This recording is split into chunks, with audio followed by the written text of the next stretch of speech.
This concept is copyrighted 2024 by Novus Renaissance, the home of the supernatural fantasy series Vahdor and its lost legends and sagas of pre-flood Earth.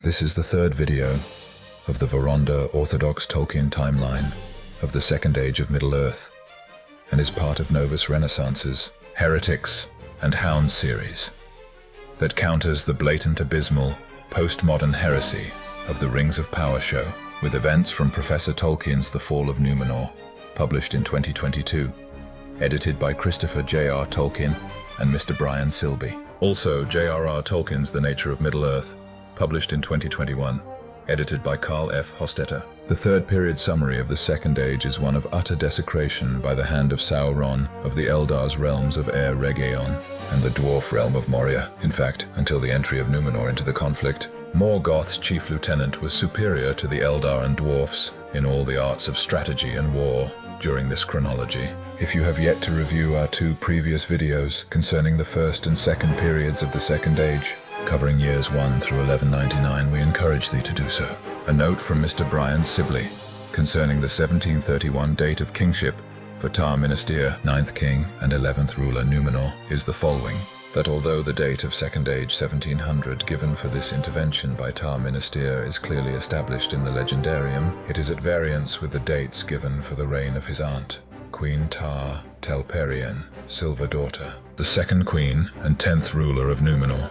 From 1556 to 1731, Christopher Tolkien wrote in Unfinished Tales that he could not in any way account for this discrepancy. For the sequence of this timeline, Tar Minastir's ascension to the throne will be placed from 1690 to 1695 Second Age. Now, the continuation of the Voronda Orthodox Tolkien Timeline of the Second Age of Middle-earth. The third period of the Second Age, Rings Wars, and the annihilation of Eriador, 1200 through 1799. Year 1200, Sauron endeavors to seduce the Eldar. Gil Galad refuses to treat with him, but the smiths of Eregion are won. The Numenorians begin to make permanent havens. Sauron, who had come out of hiding in year 600, had revealed himself in fair form, began to seek power by force, marshalling again and directing the orcs and other evil things of the First Age, and secretly building his great fortress in the south that was afterward known as Mordor. Long he sought to persuade the elves to his service, for he knew that the firstborn had the greater power, and he went far and wide among them, and his hue was still that of both fair and wise. Only to Lindon he did not come, for Gil Galad and Elrond doubted him and his fair seeming, and though they knew not who in truth he was, they would not admit him to that land. The power of Galadriel and Celeborn had grown. Galadriel, striving to counteract the machinations of Sauron, was successful in Lothlorien, while in Lindon Gil Galad had shut out Sauron's emissaries, and even Sauron himself. But Sauron had better fortune with the Noldor of Eregion, and especially with Celebrimbor, who desired in his heart to rival the skill and fame of Fëanor. In Eregion, Sauron posed as an emissary of the Valar, sent by them to Middle-earth, or ordered by them to remain there to give aid to the elves. He perceived at once that Galadriel would be his chief adversary and obstacle, and he endeavored, therefore, to placate her, bearing her scorn with outward patience and courtesy. The Elves of Eregion received Sauron gladly, and few among them hearkened to the messengers from Lindon, bidding them beware. For Sauron took to himself the name Annatar, the Lord of Gifts, and they had at first much profit from his friendship. And he said to them, speaking of his rejection by the Elves of Lindon, to quote, "Alas, for the weakness of the great, for a mighty king is Gil Galad, and wise in all lore is Master Elrond, and yet they will not aid me in my labors. Can it be that they do not desire to see other lands become as blissful as their own? But wherefore should Middle-earth remain forever desolate and dark? whereas the elves could make it as Eresia, nay, even as Valinor. And since you have not returned thither, as you might, I perceive that you love this Middle Earth, as do I. Is it not then our task to labor together for its enrichment, and for the raising of all the elven kindreds, that wander here untaught to the height of that power and knowledge which those have who are beyond the sea?" End quote. It was in Eregion that the counsels of Sauron were most gladly received, for in that land the Noldor desired ever to increase the skill and subtlety of their works. They were not at peace in their hearts, since they had refused to return to the west, and they desired both to stay in Middle-earth. Therefore they hearkened to Sauron, and learned of him many things, for his knowledge was great. In those days, the smiths of Ostined Hill surpassed all that they had contrived before, but Sauron guided their labors, and he was aware of all that they did, for his desire was to set a bond upon the elves, and to bring them under his vigilance. Sauron used all his arts upon Celebrimbor and his fellow smiths, who had formed a society or brotherhood, very powerful in Eregion, the Gwaith Mirdain, but he worked in secret, unknown to Galadriel and Celeborn. Before long, Sauron had the Gwaith Mirdain under his influence. Year 1280, Taranarion becomes the 7th king and 8th ruler of Numenor.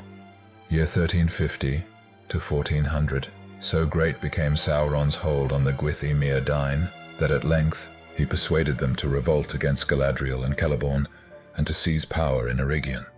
Galadriel thereupon left Eregion and passed through Khazad-dûm to Lothlorien, taking with her Amroth and Celebrimbor. But Celeborn would not enter the mansions of the dwarves, and he remained behind in Eregion, disregarded by Celebrimbor in Lothlorien. Galadriel took up rule and defense against Sauron. Year 1394, Tar-Surion, son of Tar, Anarion becomes the 8th king and 9th ruler of Numenor. Year 1500, the elven smiths instructed by Sauron reach the height of their skill. They begin the forging of the Rings of Power. Sauron himself departed from Eregion about the year 1500, after the Gwaith Mirdain had begun the making of the Rings of Power. Year 1556, Tar-Telperion becomes the 2nd queen and 10th ruler of Numenor. She was long-lived, for the women of the Numenorians had the longer life, or laid down their lives less easily, and she would wed with no man. Year 1590, the 3 rings are completed in Eregion. Now these were the 3 that had last been made, and they possessed the greatest power. Narya, the red ring, the ring of fire, set with ruby. Nenya, the white ring, the ring of water, set with adamant or diamond. Vilya, the blue ring, the ring of air, set with sapphire. Year 1600, Sauron forges the One Ring in Orodruin. Now the elves had made many rings, but secretly Sauron made one ring to rule all the others, and their power was bound up with it, to be subject wholly to it, and to last only so long as it too should last. And much of that strength and will of Sauron passed into that one ring, for the power of the elven rings was very great, and that which should govern them must be a thing of surpassing potency. And Sauron forged it in the mountain of fire in the land of shadow, and while he wore the one ring, he could perceive all things that were done by means of lesser rings, and he could see and govern the very thoughts of those that wore them. As soon as Sauron set the one ring upon his finger, the elves were aware of him, and they knew him, and perceived he would be master of them, and of all they wrought. Then in anger and fear they took off their rings. Now Celebrimbor was not corrupted in heart or faith, but had accepted Sauron as what he posed to be, and when he at length discovered the existence of the One Ring, he revolted against Sauron, and went to Lothlorien to take counsel once more with Galadriel. They should have destroyed all the Rings of Power at this time, but they failed to find the strength. Galadriel counseled him that the 3 rings of the elves should be hidden, never used, and dispersed, far from Eregion, where Sauron believed them to be. It was at that time she received Nenya, the white ring, from Celebrimbor, and by its power the realm of Lothlorien was strengthened and made beautiful. Celebrimbor followed Galadriel's counsel that the Ring of Air and the Ring of Fire should be sent out of Eregion, and he entrusted them to Gil Galad in Lindon. As soon as Gil Galad began to fear that Sauron would come with open war into Eriador, he sent messages to Numenor, and on the shores of Lindon, the Numenorians began to build up a force and supplies for war. Although only revealed when subject to fire, the One Ring bore an inscription. The letters were of Elvish, of an ancient mode, but the language was that of Mordor, which rendered in the common tongue read,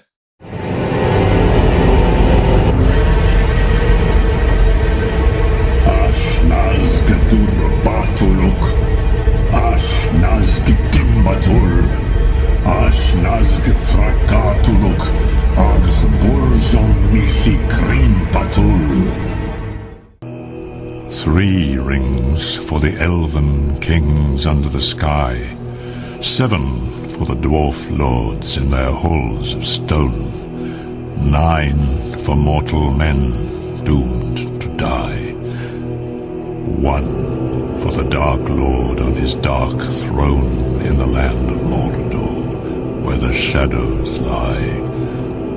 1 ring to rule them all, 1 ring to find them, 1 ring to bring them all, and in the darkness bind them in the land of Mordor, where the shadows lie. Year 1600 to 1690. As soon as Sauron's disguise was pierced, and he was recognized as an enemy, he exerted all his time and strength to gathering and training armies. It took some 90 years before he felt ready to open war. Year 1690 to 1695, the earliest estimate of the rule of Tar Minastir, 9th king and 11th ruler of Numenor. This name he had because he built a high tower upon the hill of Oromet, nigh to Anduni and the western shores, and thence would spend great parts of his days gazing westward, for the yearning was growing strong in the hearts of the Numenorians. He loved the Eldar, but envied them. Year 1693, War of the Elves and Sauron begins. The 3 rings are hidden. Sauron, finding that he was betrayed, and that the elves were not deceived, was filled with wrath, and he came against them with open war, demanding that all the rings should be delivered to him, since the elven smiths could not have attained their making without his law and counsel. But the elves fled from him, and 3 of their rings they saved, and bore them away, and hid them.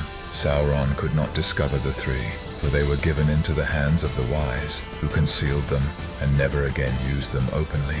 While Sauron kept the ruling ring, therefore the 3 remained unsullied, for they were forged by Celebrimbor alone, and the hand of Sauron had never touched them, yet they were also subject to the One. From that time, war never ceased between Sauron and the elves. Year 1695, Sauron's forces invade Eriador. Gil Galad sends Elrond to Eregion.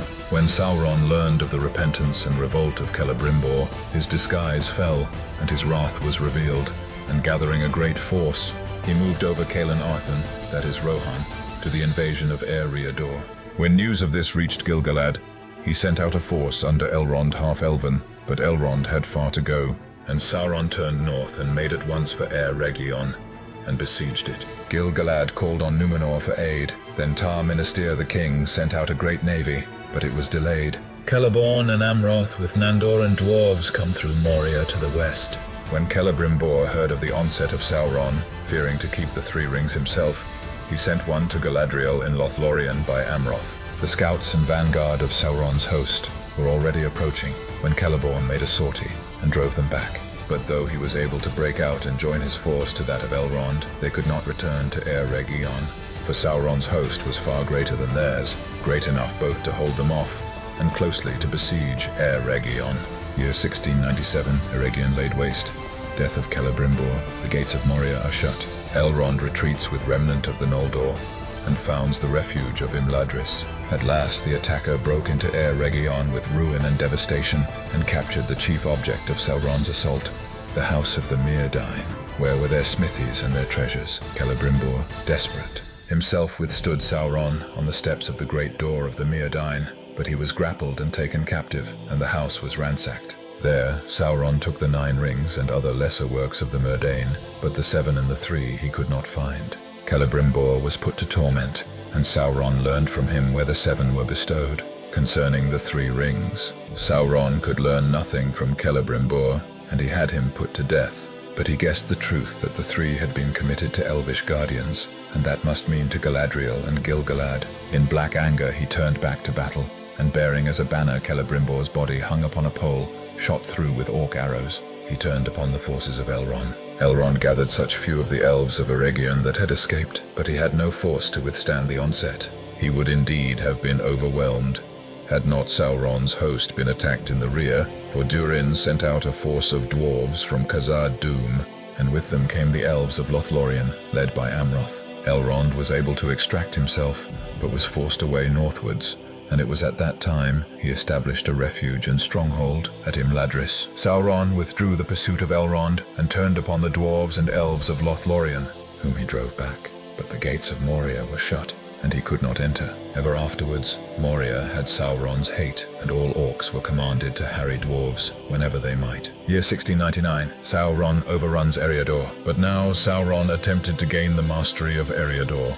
Lothlorien could wait. Sauron's immediate purpose was to take Lindon, where he believed that he had most chance of seizing one, or more, of the three rings, and he called in his scattered forces and marched west towards the land of Gil Galad, ravaging as he went. But his force was weakened by the necessity of leaving a strong detachment to contain Elrond and prevent him coming down upon his rear. As a result, not only did the great city of Khazad-dûm become a dwelling for the orcs of Sauron, but the eager delving of the dwarves had aroused a Balrog. Year 1700, Tar Minastir sends a great navy from Numenor to Lindon. Sauron is defeated. Sauron had mastered all Eriador, save only besieged Imladris, and had reached the line of the river Lun. He had summoned more forces, which were approaching from the southeast, and were indeed in Ainedwaith, at the crossing of Tharbad, which was only lightly held. Gil Galad and the Númenóreans were holding the Lun in desperate defense of the Grey Havens, when in the very nick of time the great armament of Tar Minastir came in, and Sauron's host was heavily defeated and driven back. The Númenórean admiral Kiryar Tur, the shipmaster, sent part of his ships to make a landing further south. Sauron was driven away southeast, after great slaughter at the Sandford, and though strengthened by his force at Tharbad, he suddenly found a host of the Númenóreans again in his rear. For Kiryar Tur had put a strong force ashore at the mouth of the Gwaithlo, that is, the Grey Flood, where there was a small Númenórean harbour. This was Vinyalonde. In the Battle of Gwaithlo, Sauron was routed utterly, and he himself only narrowly escaped. Year 1701, Sauron is driven out of Eriador. The Westlands have peace for a long while. Sauron's small remaining force was assailed in the east of Rohan, and he, with no more than a bodyguard, fled to the region, afterward called Dâr Gòrlad, the battle plain, whence broken and humiliated he returned to Mordor and vowed vengeance upon Numenor. The army that was besieging Imladris was caught between Elrond and Gil Galad and utterly destroyed. Eriador was cleared of the enemy, but lay largely in ruins. Though Galadriel deemed it her duty to remain in Middle-earth while Sauron was still unconquered, she determined to leave Lothlorien and to dwell near the sea. She committed Lothlorien to Amroth, and passing through Moria with Celebrimbor, she came to Imladris, seeking Celeborn. There she found him, and there they dwelt together for a long time, and it was then that Elrond first saw Celebrimbor and loved her, though he said nothing of it. It was while Galadriel was in Imladris that the first White Council was held, and it was there determined that an Elvish stronghold in the east of Eriador should be maintained at Imladris rather than in Eregion. At that time also, Gil Galad gave Vilya, the Blue Ring, to Elrond, and appointed him to be his vice-regent in Eriador, but the Red Ring he kept, until he gave it to Círdain when he set out from Lindon in the days of the last alliance. For many years the Westlands had peace, and time in which to heal their wounds. Year 1731, another date for the ascension of Tar Minastir to the throne of Numenor as the 9th king and 11th ruler of that realm. One ring to rule them all, one ring to find them, one ring to bring them all, in the darkness bind them. 3 rings for the elven kings under the sky, 7 for the dwarf lords in their halls of stone, 9 for mortal men doomed to die, 1 for the dark lord on his dark throne in the land of Mordor where the shadows lie. 1 ring to rule them all, 1 ring to find them, 1 ring to bring them all, and in the darkness bind them in the land of Mordor where the shadows lie. Exsurge Tolkien, Secundum Tolkien, Counter the Rings of Power, Heresy Aeternum. This concept is copyrighted 2024 by Novus Renaissance, the home of the supernatural fantasy series Vahdor and its lost legends and sagas of pre-flood Earth. Come and join us on an epic adventure and discover our books, music, merch, and the inspiration of your imagination.